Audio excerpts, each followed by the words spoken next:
नमस्कार, आपके साथ मैं हूं गौरव अग्रवाल। और बंगाल में चंद घंटों बाद दूसरे चरण का मतदान होना है, लेकिन वोटिंग से पहले बंगाल की सियासी पिच पर मुद्दों की भरमार है। ऐसे मुद्दे जो बंगाल को बेचैन कर रहे हैं, जिनसे बंगाल की सियासत 180 डिग्री घूम गई है। बंगाल में मीर जाफर, दुर्योधन, दुशासन के बाद अब चोटी वाले राक्षस पर तलवारें खिंची हुई हैं। टक्कर बीजेपी और टीएमसी में है। भगवा ब्रिगेड दीदी की नाकामियां बंगाल को गिना रही है। उधर दीदी बंगाल में बीजेपी के पांव जमने नहीं देना चाहती, लेकिन बंगाल के 30% मुसलमान इस राजनीति को कैसे देख रहे हैं?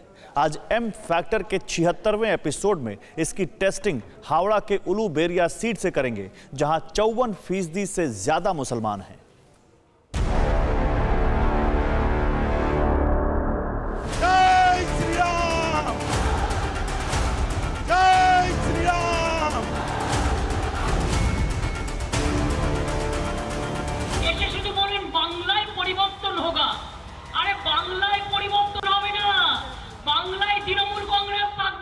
टीएमसी को चुनाव में मुंह तोड़ जवाब देना यह हमारा काम है। सारे बंगाल में टीएमसी साफ है। सूबाए बंगाल में भीषण सियासी संग्राम छिड़ा है। लड़ाई कलकत्ता किले पर कब्जे की है। सियासी सूरमाओं के चुनावी तर्कश में विरोध की आग उगलते बाण हैं, जो बंगाल को बेचैन, बहुत बेचैन कर रहे हैं। ओम सर्वमंगला मंगल्ये शिवे सर्वार्थ साधिके शरण्ये त्र्यंबके गौरी नारायणी नमस्तुते। अब तो ममता जी भी वो चंडी का पाठ कर रही है। अब इसलिए याद आए कि बंगाल की जनता ने बता दिया है, ममता जी का जाना तय है, भारतीय जनता पार्टी का आना तय है। दीदी के सामने चुनौती अपना सियासी दुर्ग बचाने की है, जिसे बीजेपी विकास के पथ पर चलकर ध्वस्त करने निकली है। पुरोहित मशाय, मा तुम्हार गोत्रटा की? আমি বলে ফেলেছিলাম মা মাটি মানুষ গোত্র। আজকেও তিনি যখন আমায় জিজ্ঞেস করলেন, আমি বললাম দেখুন আমার তো একটা পার্সোনাল গোত্র আছে, সেটা সান্ডিল্য। ममता दीदी मोदी जी के डर से, चुनाव हारने के डर से गोत्र बता दी। ममता दीदी अब आपको मुझे बता दें कि कहीं रोहिंग्या और घुसपैठियों का गोत्र भी तो सांडिल नहीं है। पूर्व में मुद्दों की सुनामी के बीच मुद्दा मुस्लिम वोट बैंक का भी है। बंगाल के 30% मुसलमानों को साधने की भी होड़ है। दिल्ली में बाटला का कांड हुआ। ममता जी ने कहा ये फेक एनकाउंटर है। दिल्ली चली गई, भाषण दे डाला कि ये मुस्लिम भाइयों के साथ अन्याय हो रहा है, फेक एनकाउंटर हुआ है। আল্লাহর কাছে প্রার্থনা করি, আল্লাহ দোয়া দাও, শুভ কামনা দাও, লা ইলাহা ইল্লাল্লাহ मोहम्मद रसूलुल्लाह। बंगाल कौन फतेह करेगा, इस पर अपने अपने दावे हैं, लेकिन बंगाल के 30% भाईजान कलकत्ता किला किसे सौंपेंगे? ये कानून तो हम लोग में लागू नहीं थे, मोदी जी ने निकाले। अगर मोदी साहब ऐसे बात बोले हैं तो मैं उनको धन्यवाद दूंगा। पूरब में साइलेंट सुनामी किसका बेड़ा पार करेगी? बीजेपी को हम लोग वोट नहीं देते। टीएमसी दीदी, ममता दीदी, बीजेपी वाले लोग आएंगे सत्ता में, वो तो हमको नहीं लग रहा है। बंगाल में किसकी हवा है? मुसलमान किससे खफा है? बहुत सा काम बाकी, बहुत काम पड़ा हुआ। अब पेंडिंग इतना काम होता है, क्या बताएं। बहुत ढिलाई से काम होता है। मोदी जी अपना काम कर रहे हैं, उनके बारे में क्या बोला जाए, सही काम कर रहे हैं अपना। बंगाल के भाईजान को, बंगाली खातूनों को इस बार कौन कबूल है? इस सवाल का जवाब तलाशने मुस्लिम मिजाज की रीडिंग लेने हम हावड़ा की हॉट सीट उलूबेरिया पहुंचे। जब हौसला कर लिया ऊंची उड़ान का, फिर सोचना फिजूल है कद आसमान का। नमस्कार, मैं हूं श्रीनिवास और इस वक्त मैं मौजूद हूं उलूबेरिया में। जी हां, ये हावड़ा जिले का एक सब डिवीजन है। इसके अंतर्गत 7 विधानसभाएं आती हैं। कलकत्ता से तकरीबन 60 किलोमीटर की दूरी है और यहां हम यही जानने का प्रयास कर रहे हैं कि आखिर यहां का क्या है मुस्लिम मूड मीटर, क्या कहते हैं यहां के मुसलमान, किसके बनेंगे भाईजान। उलूबेरिया हावड़ा जिले का ग्रामीण इलाका है। कोलकाता से सटा हुआ ये इलाका जूट के लिए खासे तौर पर जाना जाता है। हावड़ा के इस मुस्लिम बहुल इलाके में अच्छी खासी जूट मिले हैं, जिनकी बदहाली को मुद्दा बनाकर बीजेपी दीदी की टेंशन बढ़ा रही है। ये इलाका जो जूट इंडस्ट्री के नाम से, जूट क्या व्यवसाय के नाम से जाना जाता है, ये इंडस्ट्रियल बेल्ट है। लेकिन यहाँ ममता जी के राज में 80 में से जूट की इंडस्ट्री बंद है। मुद्दा जूट मिलों का है। वो जूट मिलें जिनके बूते उलूबेरिया के ज्यादातर मुस्लिम घरों का चूल्हा जलता है। लेकिन 10 साल की ममता राज में यहाँ क्या कुछ बदला? सियासत की कैसी हवा यहाँ चल रही है? क्या ममता के इस गढ़ में बंगाली भाईजान दीदी की हुकूमत से मुतमईन हैं? इसे जानने के लिए हम यहाँ की मुस्लिम बस्तियों में गए, जहाँ जूट मिलों की सियासी मुफलिसी मुसलमानों को कचोटती है। इस वक्त हम उलूबेरिया के 4 क्लस्टर एरिया में हैं। हम आपको बता दें कि ये इलाका जूट उत्पादन के लिए जाना जाता है। यहाँ पे बहुत सारे जूट मिल भी हैं। कुछ लोग हैं, उनसे बात करते हैं। ये बताइए, पूरे देश में देखा गया है कि खासकर जहाँ जूट मिल है, चीनी मिल है, वो बढ़ने की जगह घटती जा रही है। इस इलाके का क्या हाल है? इस इलाके में तो जूट मिल की पोजीशन बहुत ही खराब चल रही है। मालिक लोगों का एक का नाम मुनाफा नहीं हो रहा, मजदूर लोग को बैठाते चले जा रहे हैं। सबका ये जोर है कि मुस्लिम मतदाता हमारे तरफ आ जाएं। आपको क्या लगता है, मुसलमानों का झुकाव किस तरफ हो रहा है? देखिए, मुसलमानों का झुकाव, जो अच्छी काम करेगी उनको हम लोग वोट देंगे। अभी बंगाल में ममता दी का अच्छा काम हो रहा है। असलम जैसे भाईजान की जुबान पर जूट मिलों की बदहाली का किस्सा था। बीजेपी के राष्ट्रीय अध्यक्ष जेपी नड्डा ने हुगली के मंच से इन्हीं जूट मिलों का मुद्दा उठाया। तो क्या यही मुद्दा उलूबेरिया में बीजेपी के लिए तुरूप का पत्ता साबित होगा? क्योंकि यहाँ गेम चेंजर मुसलमान वोटर ही हैं। ऐसा इसलिए क्योंकि उलूबेरिया में करीब 45% मुस्लिम वोटर हैं, जबकि 54% हिंदू वोटर और 1% अन्य वोटर हैं। उलूबेरिया के पहले मुहाने पर मुद्दा रोजगार का था।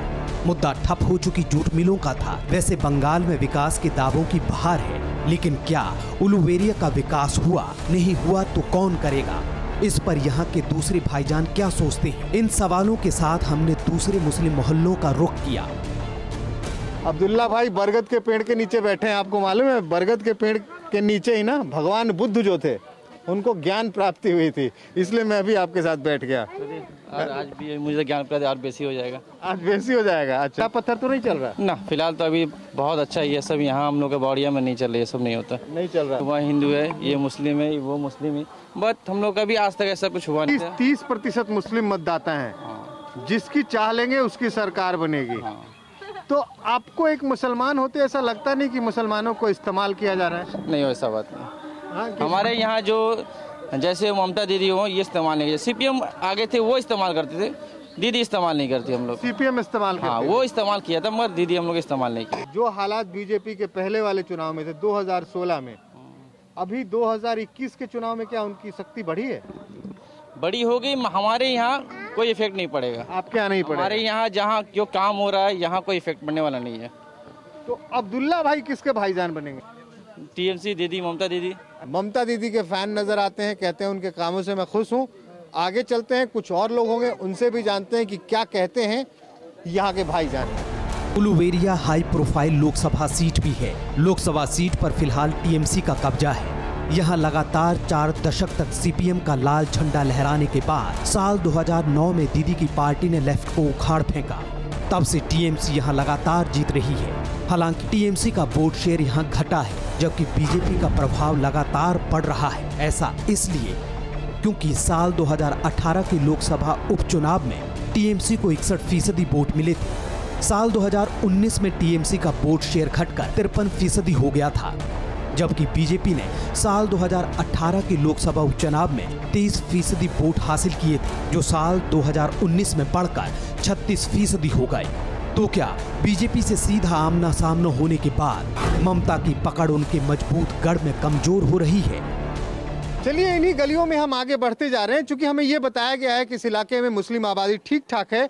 एक भाई साहब खड़े, पहले नाम पूछ लेते हैं उनसे। क्या नाम है सर? नहीं अंसारी। बीजेपी वाले कह रहे हैं कि इस बार हम ही सत्ता में आएंगे। यहाँ बीजेपी वाले लोग आएंगे सत्ता में, वो तो हमको नहीं लग रहा है। ऐसी क्या बात हो गई कि आप सीपीएम छोड़ के टीएमसी? सीपीएम छोड़ करके वहाँ पे मुस्लिम को यूज किया जाता था, मुस्लिम के नाम पर वोट लिया जाता था, लेकिन मुस्लिम का काम नहीं होता था। उसके बाद दीदी आई, मुस्लिमों का बहुत काम किया इन्होंने, और एक मुस्लिम का नहीं, हिंदू का भी दीदी काम किए हैं। और ओवैसी साहब भी आ रहे हैं। ओवैसी साहब तो वोट कटवा है बिहार में, तो पूरा आरजेडी को, पूरा मुसलमान को धोखा दिए। ओवैसी साहब मुसलमान को धोखा दिए, और मुसलमान जो होगा वो दिल से, तो मतलब ओवैसी साहब को मान्यता नहीं देगा।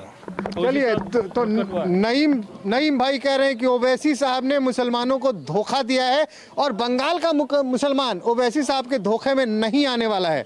और आगे लोगों के पास बंगाल में ममता और प्रधानमंत्री नरेंद्र मोदी की लड़ाई में यहाँ के बंगाली भाईजान ओवैसी को महज वोट कटवा मानते हैं। एक झटके में नईम अंसारी जैसे भाईजान ने ओवैसी फैक्टर को खारिज कर दिया। लेकिन क्या कांग्रेस भी यहाँ कोई फैक्टर है? ये सवाल इसलिए क्योंकि पिछले विधानसभा चुनाव में 7 सीटों में से 6 पर टीएमसी का कब्जा रहा, लेकिन एक सीट पर कांग्रेस ने भी बाजी मारी थी। ऐसे में ये जानना भी जरूरी था कि उलुबेरिया के मुस्लिम मन को कांग्रेस कितनी कबूल है। अभी चलते चलते रास्ते में एक भाई साहब आए, मैंने पूछा नाम क्या है, कह रहे हैं एजाज अहमद। कह रहे हैं अभी बहुत काम बाकी है, क्या कहना चाह रहे थे आप? देखिए ड्रेन बाकी है, ये काम अटक गया है, तालाब देखें तो पूरा काम बाकी है। प्लस हम लोग का जो गली साइड में है वहाँ भी काम बाकी है, बहुत सा काम बाकी है, बहुत काम पड़ा हुआ। अब पेंडिंग इतना काम होता है क्या बताएं, बहुत ढिलाई से काम होता है। इलाका का अच्छे हाल है, बकरी सब बाकी है, सब पेंटिंग जितना करना सब बाकी है। हमको जो विधवा पेंशन मिलता है हमको, बाकी बीजेपी को हम लोग वोट नहीं देते, हम लोग कांग्रेस है, कांग्रेस को वोट। आप लोग कांग्रेस को वोट देते हैं? हाँ, बस ममता से हम लोग खुशी हैं। चलिए इसी गली में चलते जा रहे हैं हम, लोगों से मुलाकात हो रही है, हर तरह के लोग हैं, बात हो रही है।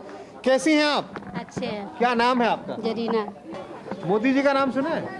हाँ जी, उनको कौन भूलता है उनको कौन भूलता है? उनको नहीं भूलते हैं? हाँ। अच्छा, और ये बताइए कि मोदी जी कहते हैं कि ममता दीदी गलतफहमी में हैं कि सारे मुसलमान उनके हैं। हमारे तो मुसलमान वोटर घरों में बैठे हैं। महिलाओं की बात करते हैं, मुस्लिम महिलाओं की। अच्छा जी, तो होंगे, उनका महिला होगी मुस्लिम। 3 तलाक का कानून आया था सुना था? सुने तो थे। तो उससे मुस्लिम महिलाएं खुश हैं, नाराज हैं, क्या है?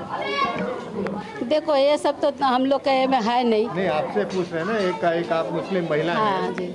अब इस कानून को आप किस तरह से देखते हैं? क्योंकि आपके मजहब में इस तरह की बातें थी, अब नया कानून बना दिया गया। हाँ जी, तो ये कानून तो हम लोग में लागू नहीं थे, मोदी जी ने निकाले। तो कह रहे थे कि हमने मुस्लिम बहनों के लिए बहुत बड़ा काम कर दिया।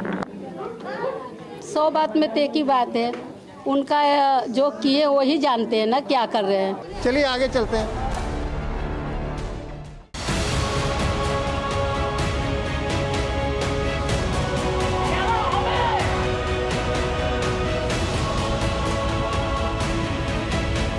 उलुबेरिया का मुस्लिम मिजाज चौंका रहा था। यहाँ ऐसे भाईजान भी मिले जिन्हें कांग्रेस का हाथ थामने में कोई परहेज नहीं। ऐसे भी मिले जिन्हें दीदी के अलावा कोई कबूल नहीं। कई ऐसे भी मिले जो विकास के लिए दिल्ली की तरफ देख रहे हैं। ऐसे में यहाँ के मुस्लिम मूड मीटर को समझना आसान नहीं था, उलुबेरिया में तो हरगिज नहीं।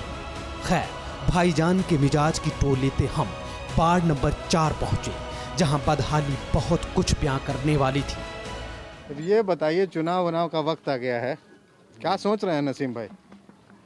तो सोचना क्या है, बाजार सब सही है। तो ऐसे ही रहेगा। ऐसा ही रहेगा? हाँ, क्या जब सही है तब क्या कर। तो चुनाव में किसका बाजार चले गर्म होगा? बाजार तो दीदी का कि दादा का कि भैया का? नहीं, बाजार अब दीदी का है रहेगा। आप भैया को नहीं पहचानते हैं? पहचानते हैं भैया को? कौन है भैया? कौन भैया बोल रहे हैं? लाल पटी। ओवैसी भैया। अच्छा, वैसी का यहाँ पर नहीं चलेगा। इनको पहचानते कि नहीं? इनको ये देखिए, राहुल भैया। पहचानते हैं। हाँ, क्या हाल चाल है? क्या हाल चाल है उनका? अभी लोग नहीं चलेगा, माल नहीं चलेगा, अभी चल रहा है खाली तृणमूल। अभी माल नहीं चलेगा, माने कांग्रेस वाला माल नहीं चलेगा, तृणमूल कांग्रेस वाला माल चलेगा। चलिए, नसीम भाई कह रहे हैं कि वाला माल नहीं चलेगा, तृणमूल वाला माल चलेगा। चलिए आगे चलते हैं। नसीम को दीदी फिर से कबूल है। क्यों कबूल है, इसकी वजह नसीम के पास थी। तो क्या उलुबेरिया में ममता को एक मुश्त वोट पड़ेगा? ऐसा इसलिए क्योंकि उलुबेरिया की रेस में ममता मोदी के बीच कड़ी टक्कर दिखी। लेकिन यहाँ के मुसलमान इस सियासी भिड़ंत में किसे सिरमौर बनाएंगे? इस सवाल का जवाब राजनीतिक गलियारों में खलबली मचाने वाला है।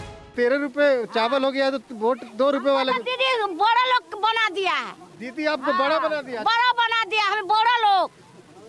बढ़िया बात है ना। तो हाँ। दीदी आपको बड़ा लोग बना दिया। हाँ, दीदी गरीब का देखता है का? हमको बड़ा लोग बना दिया है, हमको 2 तला बिल्डिंग बना दिया है। 2 तल्ला बिल्डिंग बना दिया है। ऐसे। अच्छा दीदी देखिए नाराज हैं ये दीदी से।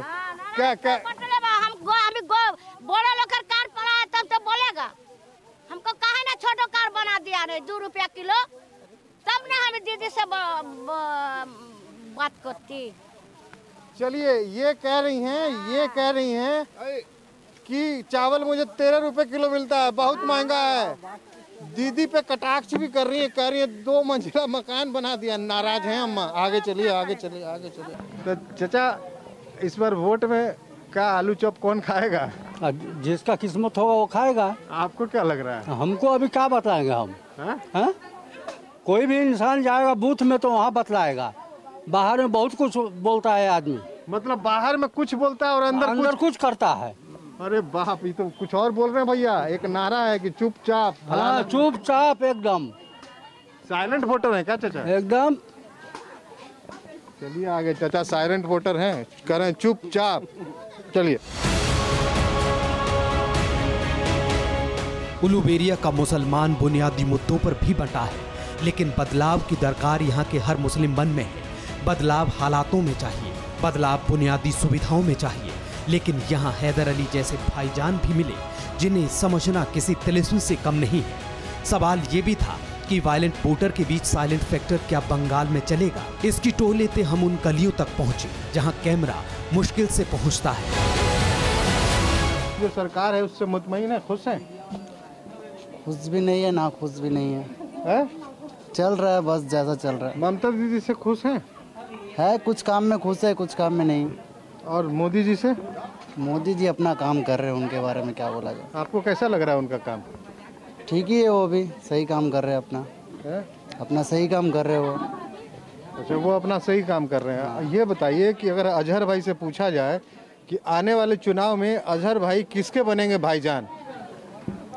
वो तो काम के ऊपर डिपेंड करता है ना। अरे काम तो सब कर लिया, ममता दीदी 10 साल कर ली, मोदी जी 6 साल से हैं, तो आपको कौन बढ़िया लगता है? फिलहाल तो यही बढ़िया लग रहा है, ममता दीदी। हाँ ममता दीदी भी है सही, लेकिन लास्ट मोमेंट तक पता चलेगा कौन बढ़िया है। बदल भी सकते हैं क्या? बदल भी सकते हैं, मोदी जी के भी भाईजान बन सकते हैं। हो सकता है। बंगाल में मुद्दा रोटी, कपड़े और मकान का है। दीदी के दावों से उलट उलुबेरिया की इन गलियों में हकीकत को छोड़ दिखी। तो क्या वाकई यहाँ का मुसलमान बड़े बदलाव का मन बना चुका है? क्या अब की बार दीदी से मुसलमानों का मोह भंग हो चुका है? ऐसा है तो क्यों है? अब ये जानने समझने की बारी थी।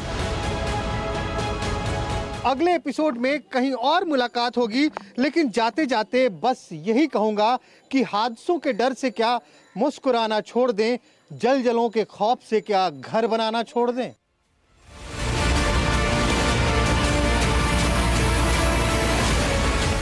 न्यूज़ टॉप 9 रोज सुबह 7 बजे और शाम 7 बजे सिर्फ TV9 भारतवर्ष पर।